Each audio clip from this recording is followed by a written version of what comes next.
Alright, settle in, folks, because this tale stretches back to the very beginning, when the world was fresh and green, and the air was thick with the promise of new beginnings. We're talking about Cain and Abel, the first sons of Adam and Eve, and a story that's been told and retold for generations. Imagine a world where everything was simpler, where the days were spent working the land or tending flocks. Cain, with his strong, sun-bronzed arms, was a farmer. He loved the feel of the rich, dark soil beneath his fingertips, the way the seeds sprouted into life, reaching for the sun. He'd spend hours coaxing the earth, coaxing it to yield its bounty. He knew the rhythm of the seasons, the language of the wind and the rain. Abel, on the other hand, was a gentle soul. He had a way with animals, a quiet understanding that seemed to flow between him and his flock. He'd lead him to lush pastures, protect him from predators, and watch over them as they grazed peacefully. His sheep were his companions, his friends. Now, as time went on, it was customary to offer gifts to the divine, a way of showing gratitude for the blessings of life. So, Cain gathered the finest of his harvest, the plumpest fruits, the golden grains, and prepared his offering. He carried it with pride, a testament to his hard work and dedication. Abel, in his gentle way, selected the firstborn of his flock, the healthiest and most beautiful lamb. He prepared his offering with care, a symbol of his love and devotion. They both presented their offerings, their hearts filled with hope. But something happened, something that Cain couldn't understand. A light seemed to shine upon Abel's offering, a warmth, a favor that was absent from his own. Cain felt a coldness creep into his heart, a knot of resentment tightening in his chest. Why, he wondered, his brow furrowed.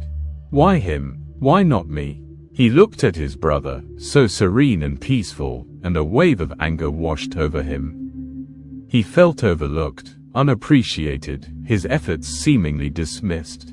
He stewed in his bitterness, his face clouded with discontent. And then, a gentle voice, a voice that seemed to resonate from the very core of his being, spoke to him. "Why are you angry, Cain? Why has your face fallen? If you do what is right, will you not be accepted? But if you do not do what is right, sin is crouching at your door. It desires to have you, but you must master it." The words were a warning, a gentle nudge towards the right path.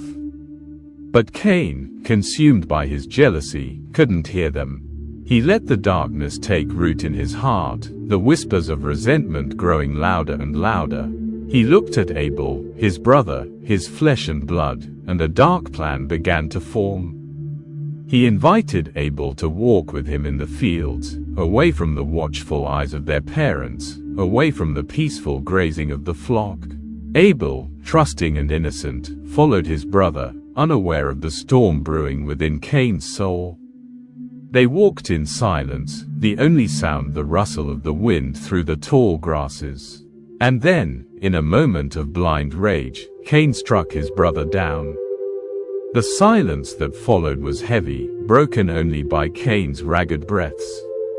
He stared at his brother's lifeless form, the weight of his actions crushing him.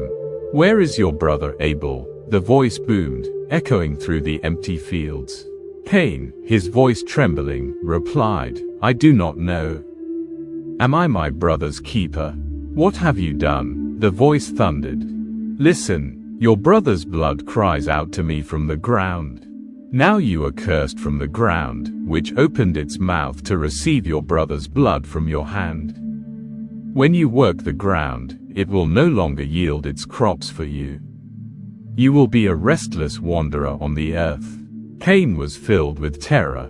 He was marked, an outcast, condemned to wander the earth, his conscience forever burdened by his terrible deed. He begged for mercy, fearing for his life. And even in his judgment, there was a sliver of compassion. A mark was placed upon Cain, a sign of protection, a promise that no one would take his life. He was sent away, into the wilderness, to wander and to learn, to carry the weight of his sin. And sir, the story of Cain and Abel serves as a timeless reminder of the destructive power of jealousy and anger, and the importance of choosing the path of righteousness, even when it's difficult. It's a story about the choices we make, and the consequences we must bear. And sir, the story of Cain and Abel serves as a timeless reminder of the destructive power of jealousy and anger, and the importance of choosing the path of righteousness, even when it's difficult. It's a story about the choices we make, and the consequences we must bear. Now, while this story is ancient, the themes it explores, jealousy, violence, and the human condition, remain relevant to the true stories we examine here on this channel. We delve into real-life events, exploring the complex motivations and consequences that shape our world.